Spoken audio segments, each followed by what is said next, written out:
podcast recording, Thriving or Surviving in Norway. Interviewee Enzo, interviewer command, Andre on production. Take one. Hi, Enzo. Thank you so much for coming onto this podcast. We know each other way back. He was actually my neighbor, just so you guys know.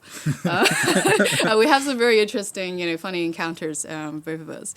So I'm going to just read a little bit about him and his bio here. So you're born in Uruguay and has since lived in Paraguay. I feel like I'm being a poet right now. Sorry. They rhyme for a reason. Exactly.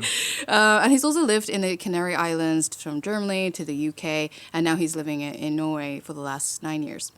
He has a degree in international trade and languages, as well as a master in higher education studies. His main expertise is in internationalization of education, and has worked for many years recruiting international students and helping institutions become more international. He currently works as an implementer for an open source software project supporting Ministries of Health in African and Latin American countries. He also holds presentations and workshops about cross-cultural awareness and coping with culture shock for companies and organizations. Wow. That's about it. Yeah. So help me unpack, because I literally meet Enzo sometimes on the tab burner, and we end up talking about our projects and our work, and I'm always amazed by some of the work that you do. It's like, okay, you do education and you do data, and then you're doing these awesome things with systems, particularly when it comes to the health database system. So help me unpack a little bit about the work that you do now. Right. Okay. So the work that I do now, if we start from now, essentially I work. How I try to explain to my mom is lots of countries need data to make decisions, right? And in particular for things like health, you need to know where there are new outbreaks, where they need nurses, where they need doctors, right? And if your country doesn't have maybe a lot of budget for things, like the money goes to the care and the people who are doing this, but then that data doesn't get to the right people. At the same time, at a global level, organizations like WHO need to have this data for things like, have we managed to eliminate malaria in this country or not? Or are there still people linked with HIV in this place? So what happens is that this data in a lot of places still ends up being tallied. So how many people came today? 5, 7, etc. And this gets put on paper, and then these papers get sent to a place, and then all those papers get put into another paper, and then someone puts that into Excel, and the whole process. It's fine when it's like, one clinic maybe, but when we are talking about hundreds of thousands of sites gathering data about lots of things, you lose a lot of information. You have people who are data officers who are unpaid, so then you lose a lot of things. So back in the early 90s, in South Africa, some PhD researchers from the University of Oslo started working in a pilot for this access database for Cape Town and the surrounding area, where people could enter this data on computers. And it became very popular and started spreading. And now, essentially, DHIS2 is the name of the project. District Health Information Software is the most used health management of information systems in the world, I would say. And it's an open source software that is free and can be grabbed by anyone. But essentially, you can use it to get your aggregate data or individual level data about health interventions. And what it does is it aggregates it, and it gets used to calculate indicators. You can use it for pretty much anything, really. That implies counting people and what they've been doing, I guess. It's kind of hard to explain. I find that it gets very boring at parties when people ask me what I do. But I think it's important, right? Because obviously we had the COVID pandemic. I would guess, like, with such a database and to understanding what's happening, what you're doing essentially is mapping out what's happening and be able to bring it to the decision makers. Absolutely. And it's very interesting because when COVID started, one of the first countries that was really early was Sri Lanka. It was really early to create a system for contact tracing because, they're an island, they have people coming in, and they wanted to make sure that if someone was sick, they could trace it out. So then that became the basis of this essentially data package that we did that got implemented in many countries, including Norway. So Norway didn't have anything to do contact tracing at the municipal level. So the municipalities, with varying amounts of, budget and resources, didn't, a lot of them were using Excel, others were using paper and Excel, and that kind of thing. So an epidemiologist from Tromsø who had worked with us, Right. she was a saint. She was like, guys, can you help me get this implemented? So the knowledge from, Sri Lanka came back to Norway and was used in Norway essentially as the basis for what they're doing now. That's awesome. Yeah, it's pretty awesome, yeah. That is so awesome. It just goes to show, right? If you have, internationals, and utilizing those knowledge from outside and bringing them in, it's such an eye-opening if you Absolutely. open up. Absolutely. I feel like. Right now, what we do is that we have these centers around each country, and some are under the Ministry of Health, some are more private companies, some are under universities, Yeah. and a lot of the contracts for for example, if Ghana needs something, we might support a bit, but mostly it's done by people in Togo or in any Yeah. like the idea is that to bring this, like, we develop the software, but then we Yeah. empower people to implement it themselves and to just generate this ecosystem of people who are working with this in the region rather than being it like north-south collaboration. It's more Right. everywhere Everyone's- around. yeah. So like we had the people from Vietnam help with Honduras's COVID certification system, for example. Nice. Via Rwanda. It's Wow. it's pretty cool. Yeah, and it sounds like when you're talking about it, you light up. And I also feel like in that way, do you feel like you're thriving and surviving? I've thought a lot about that question. I think that on paper I am thriving. And, honestly, my work is very rewarding, even if it's a bit tiring sometimes. I work a lot with Latin America, so time zones are a bit different and, have to work nights sometimes and stuff. So it is hard work, but it's also very rewarding to know that what you are doing contributes to, to the greater good at a global scale. Right. I think it's very, very rewarding. Like one of my latest projects was working with the World Health Organization on a HIV case surveillance package that's gonna help patient-based surveillance of HIV, and that's the kind of thing that I just never imagined I would be able to be involved with. I never thought that I could contribute at that level, and it just makes me very happy. Yeah, definitely. I get a lot of satisfaction from that side. But yeah, it's been a rough couple of years. So I don't know if thriving is, I've struggled a lot with my mental health in the last couple of years. I would say it's been probably the worst time inside. Yeah. But when things are like that, one has to find things that work and make it a little bit better. And I think I get a lot of like inner reward from both my work and the people around me and all that. But no, I don't know. I say that it depends on the day. Today today I'm pretty happy. Today I feel I could say today I'm thriving. Yeah. Tomorrow we'll see. I think it's very common, actually, when I ask this question. I mean, I'm looking at it myself as well. I don't think I'm thriving yet. Every day is different. Just yesterday I had 3 back-to-back meetings, and I started off having a really good time, and then afterwards, like, everything just fell apart, basically. Right. You know what I mean? So it's like, it's very, very.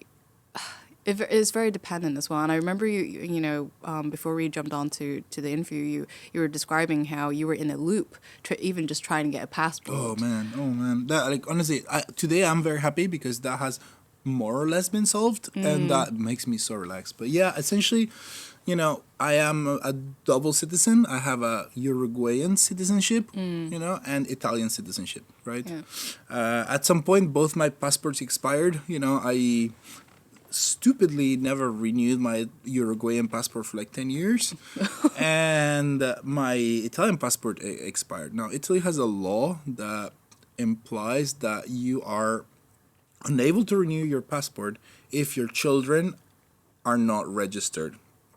You also need the authorization of the parent of your children to get a passport.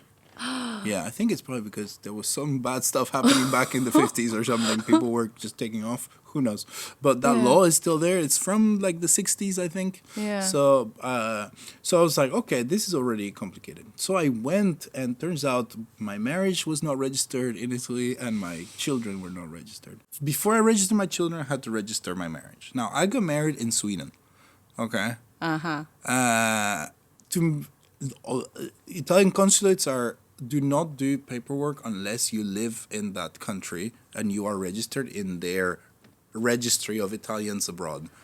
They kind of let it slide, so they would register it. But Sweden does not have a marriage certificate as an official government document. No way. So what they give you is they give you an extract of the population registry. But I was never registered in that population registry. I don't have a Swedish ID number. Only my wife does. So that was a whole thing.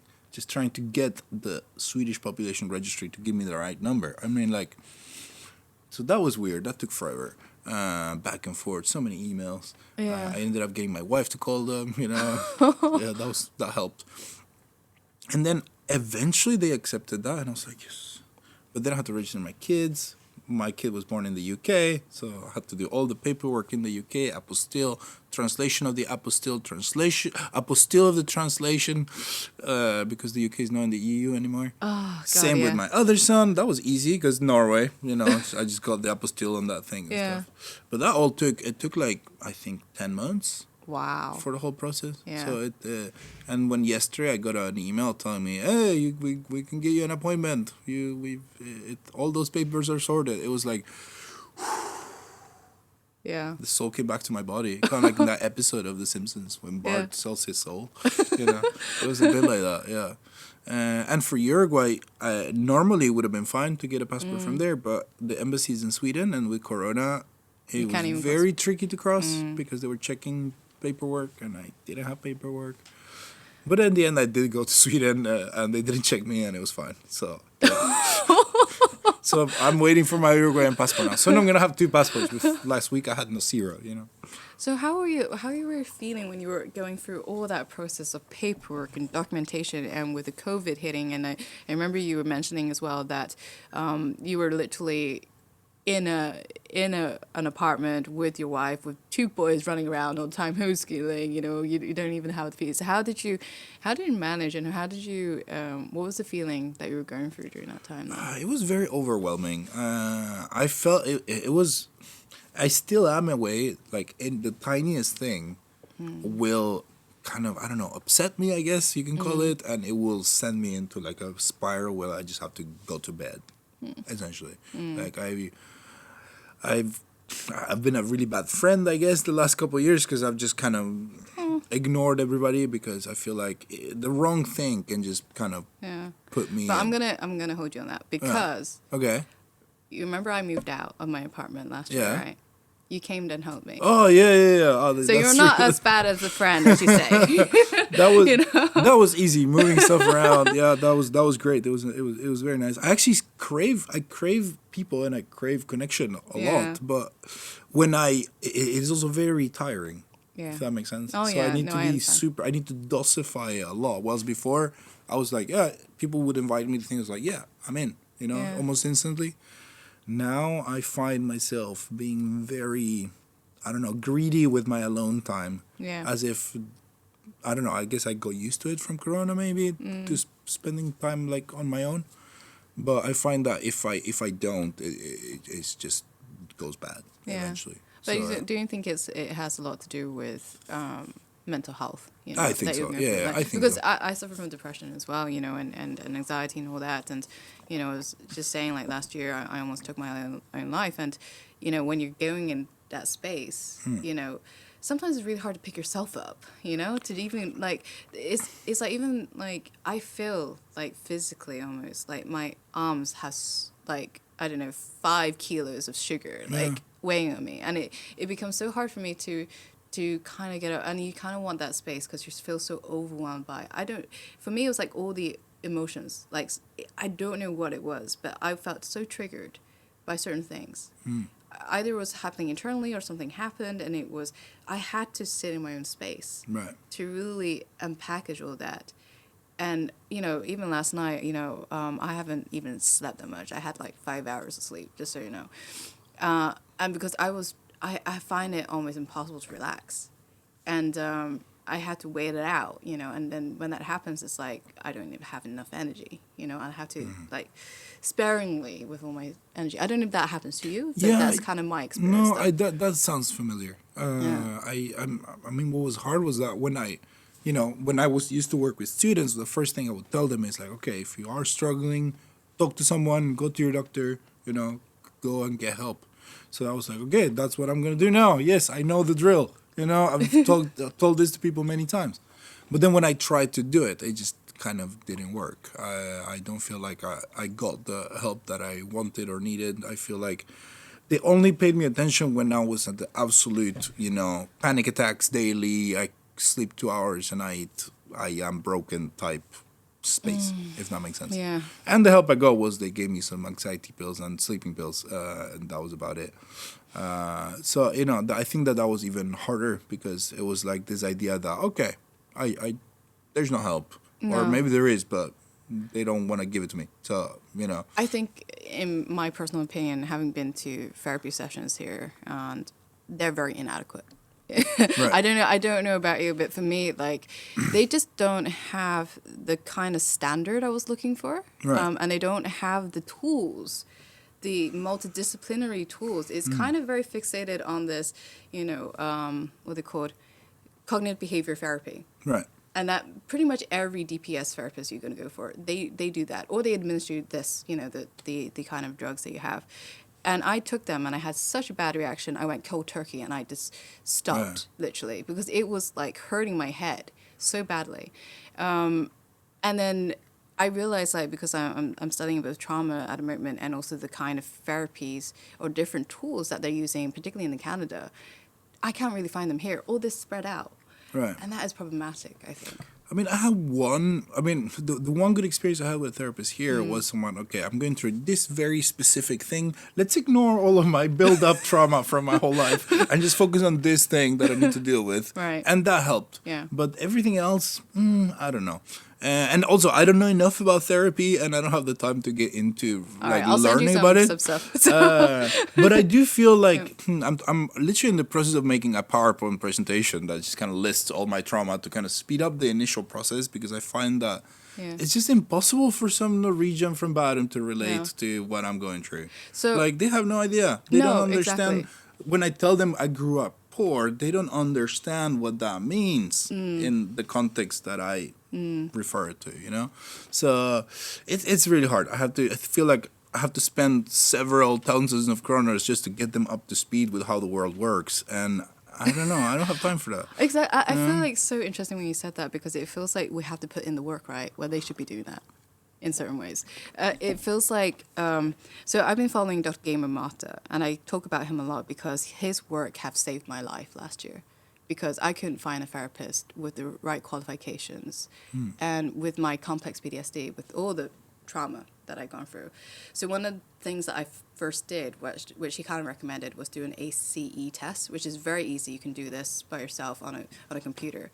And so if you have to score 4 or above, you have the statistics here of the amount of percentage of depressions, suicide, I can't remember the rest of it.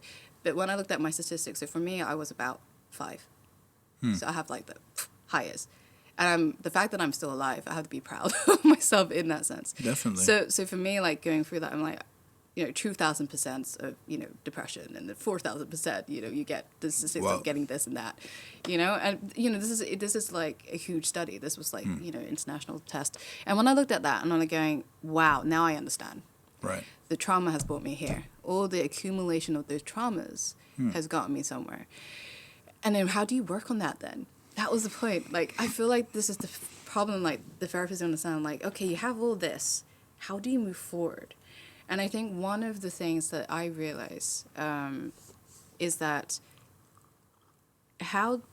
despite all the things we've gone through, is about being extremely present in the moments of joy. And I'm still learning it. I'm not saying that I know of it, but I think it's like enjoying the small moments even when your world is crashing. Yeah. And that having that faith to believe that something better is going to come. Right.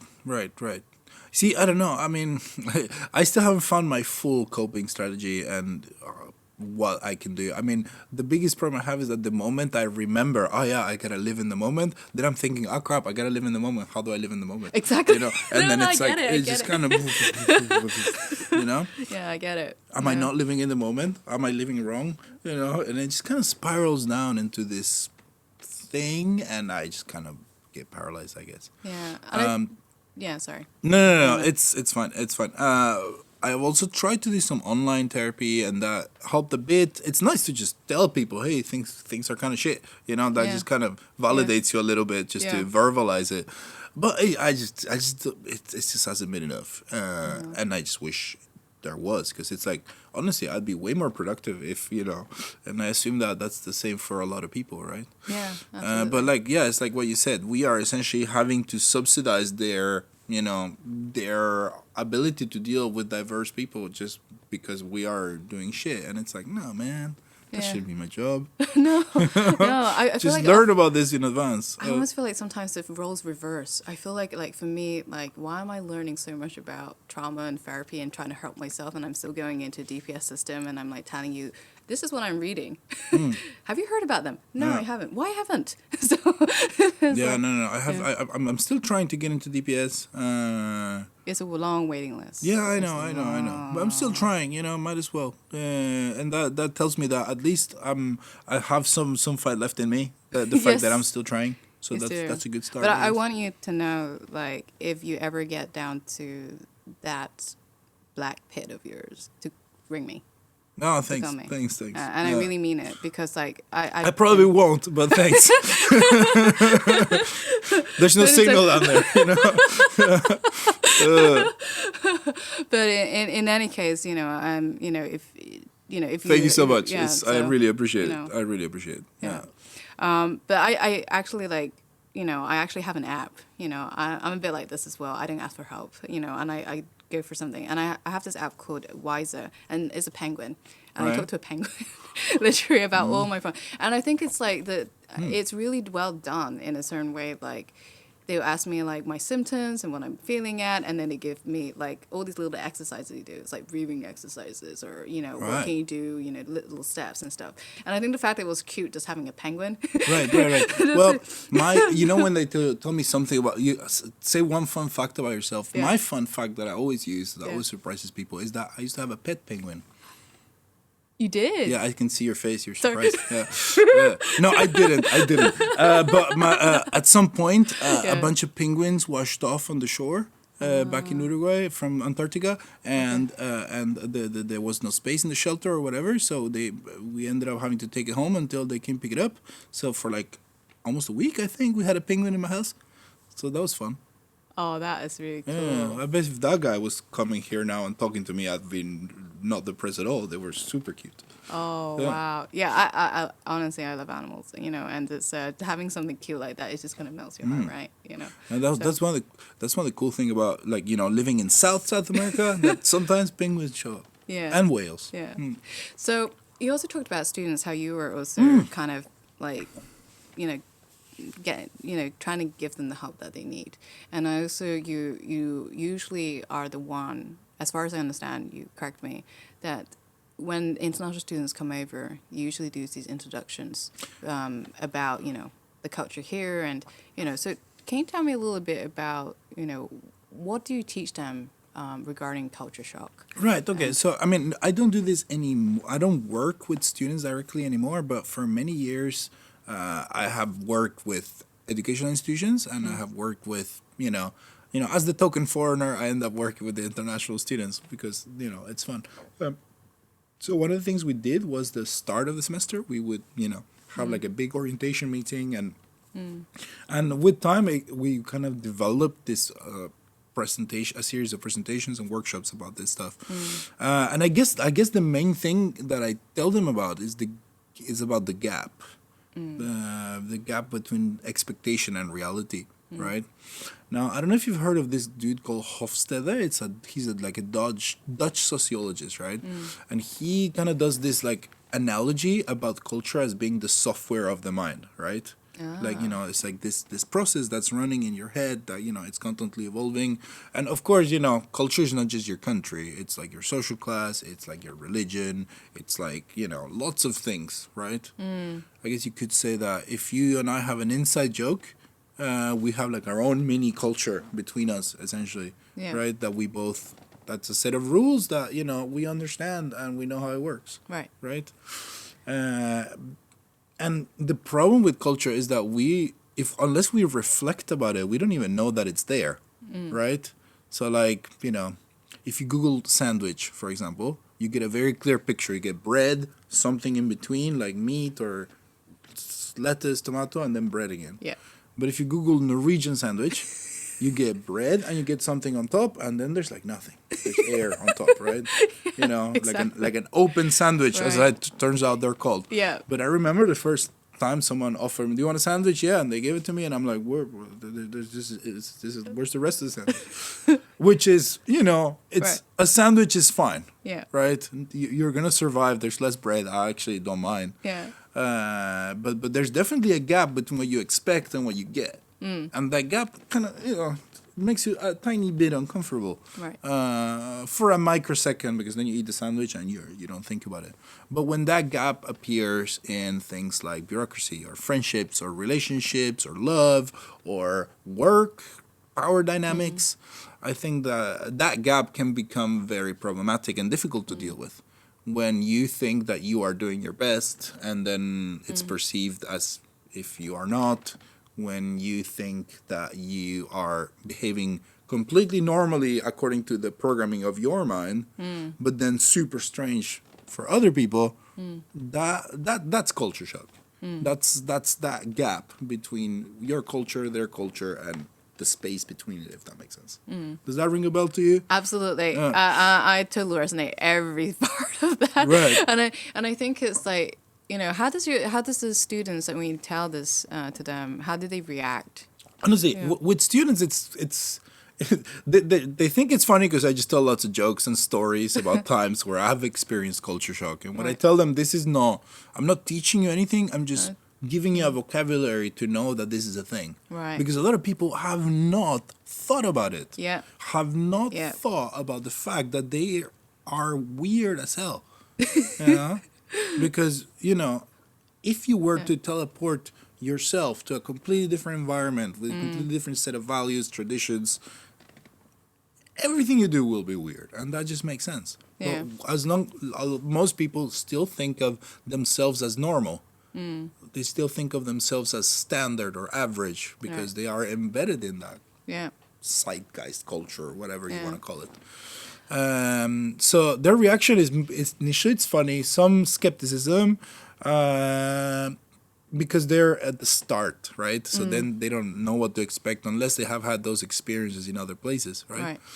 What it's more fun, I think, is when I talk to people who have been a while in here, right? Who have been here a while, and then they're like, because suddenly it's so rewarding to see the pieces fall and kind of get together and them understanding a lot of those frustrations that they've been experiencing, like how, oh wow, this is a thing, I am weird, they are weird, that and I give them some very specific examples, more or less focused on Norwegian culture, which could be probably what's it called, extrapolated to like a lot of Northern Europe, for example, but it's very rewarding. Some of the feedback I've gotten is like, someone told me recently, I wish I had known this when I started, so I would have been ready for when it came.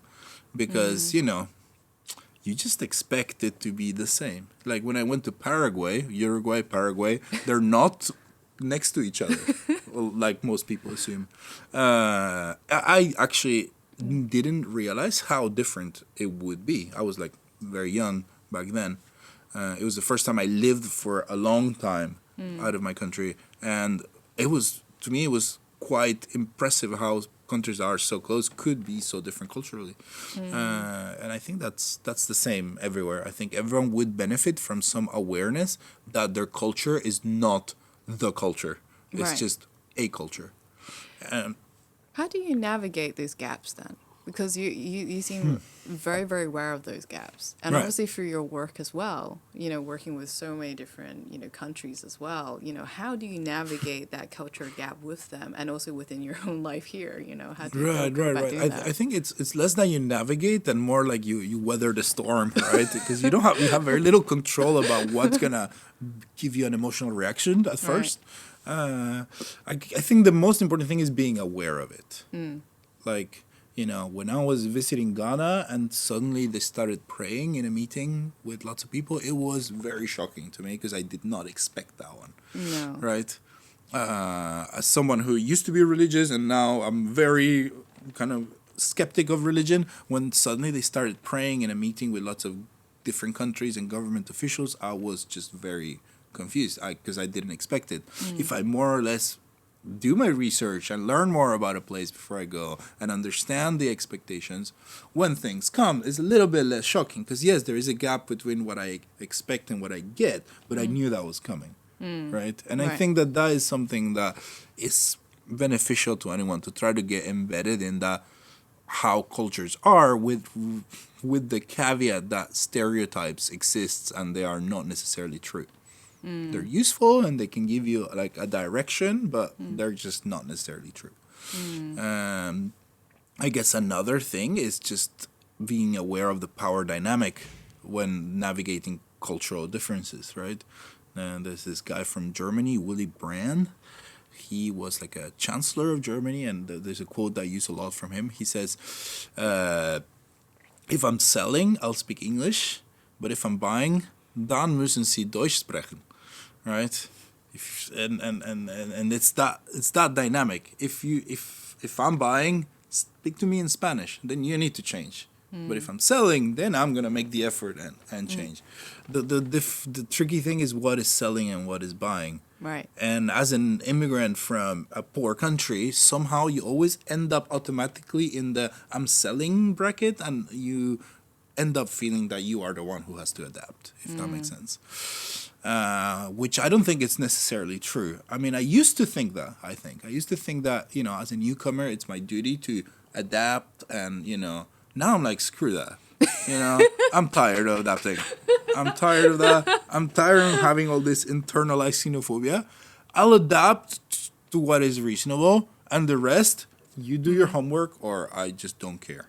Honestly, I'm too tired. I love that. I think I've got into that stage as well in my life, here. And I've been here for 10 years. You've been here 9 years. So it was, similar in that sense that, I think we've done quite a lot already to kind of understand the culture and to kind of adapt. And I feel like now is the time that they need to learn a little bit, and it's not on, the weight shouldn't be on us. And I think like, I don't know, how should I put this, but I really like the way you talked about power dynamic there, because I think that people are not aware, Oh, yeah. especially particularly when I talk to Norwegians. I don't know, it feels like often like they're in a knee-jerk reaction if I said something. And I don't know how about you, but every single Norwegian I've ever met that know like I moved here, the first question they usually ask me, "Trives du I Norge?" Right. Do you like it here in Norway? I was like, do you know how complicated I'm going to have to answer that question? It's like, do you want the real truth answer? Or should I give you the, just a quick one to kind of get get over this conversation, Yes, and usually, oh my God, definitely. That is a question I have gotten many times, and I think I've answered it differently every time. But I remember one time where so with culture shock, there's lots of research that says there are different phases Right. of how you experience culture shock, right? So the first phase is acceleration, and you're very excited because you're in a new place and everything's new, and you're trying to figure things out, and the trains run on time, and it's great, and then it kind of varies a bit, right? And then you talk about at the end of the whole process, you talk about either being survivalist and apathetic, or adaptive and strategizing how to, so I find like I bounce between those two a lot, and during Corona, being more on the everything is shit side, but one time I was very much on the survivalist apathetic mindset of screw this, and someone asked me that, and I'm like, actually, no, I kind of really tired and I kind of hate it right now. And then they was like, oh, okay. And didn't say anything more. I think he was not expecting I would say that. I think he was expecting that I would say that Norway is the best place and I love it and give me some waffle with brunost. But yeah, no, I didn't. Yeah. Because it seems like you have quite an international background and you have been like living in various different countries. Do you think like Norway will be your home future? I mean, I think Norway has been, even with all the things that I complain about, Norway has been very kind to me. I have been very lucky. I have a nice network here. My children are from here, and they are very international themselves, but they're also very Norwegian. My wife is from here and has her business here. I mean, yeah, I think that Norway is the place, other than Uruguay, Norway is the place I've spent the most time in. Yeah, it's like I've tried to coin the term Oslo syndrome many times. You know Stockholm syndrome. If you fall in love with your kidnapper kind of, and you kind of develop these bonds, and then you kind of stay with them. Well, I feel like Oslo is a bit like that for immigrants. Like you have a hard time, you have lots of troubles with your bureaucracy, but then there's something special about this place. There's something special that, to me, it really makes it feel both very unwelcoming and very much home. Maybe it's one of those weird trauma attachment things or something. But Oslo syndrome, that should, if in 30 years people say that, I started it. Just yeah, this podcast is going to go viral. Totally. Because we just, invented the term, or rather you invented the term. What would you like the listeners to leave away? Will they take away messages that you want to... I think a very important thing to remember is that you are a weirdo. And you need to understand that. Every time you say, but why do they do that like that? Yeah, sure, that's a valid question to ask, and you should ask it. But do you ask yourself, why do I do this way? Have you gone through the process of looking at your culture from a completely blank point and I'm talking about everything. Why do you have breakfast? Have you what is it that you take for granted about your identity and consider it as standard that maybe is not? Because I feel like it's very hard to understand why people in wherever your host country is are not taking you seriously when you have not gone through that process yourself. And I think that once you do that, once you grab aspects of your personality, your culture, and go through that process of dissecting them and trying to objectively see, is this good? Do I actually want this? Do I need this? Or is this just something that I inherited from my parents and their parents and their parents and I don't want anymore? And I think that going through that process will, on the one hand, help you have a little more empathy. And I'm not saying you specifically, I'm saying you, the why you, right? I think that will help you have a little bit more empathy as to why people sometimes find it difficult to relate to people from other cultures. And at the same time, give you some tools that will help you call people out when they are doing those things. And another thing I wish someone had told me when I started this whole, going to other places, is that there are things that have no place in any culture. Xenophobia, racism, sexism, those things need to be called out. And just because you're a newcomer, it doesn't mean that you have any less power or ability to call people out on those things. It doesn't matter where you're from. If someone's being a dick, they're being a dick. I need to tell them. Yeah. And I wish I had known that before, because I think that I let a lot of things slide at first because I felt, but I'm new here. I guess I don't get it or something. No, it's not that you don't get it. It's just that person's being a dick and they need to be told. I guess that's words of wisdom, I guess. Oh, absolutely. I loved all that. And I think it's so true, and I resonate with it so much. So, again, thank you so much for your wisdom and sharing your story and journey with us. It's been It's just been a pleasure talking to you. No, So- absolutely. Finally, now we don't have to talk on the metro anymore. We're staying here. Yeah, exactly. So great.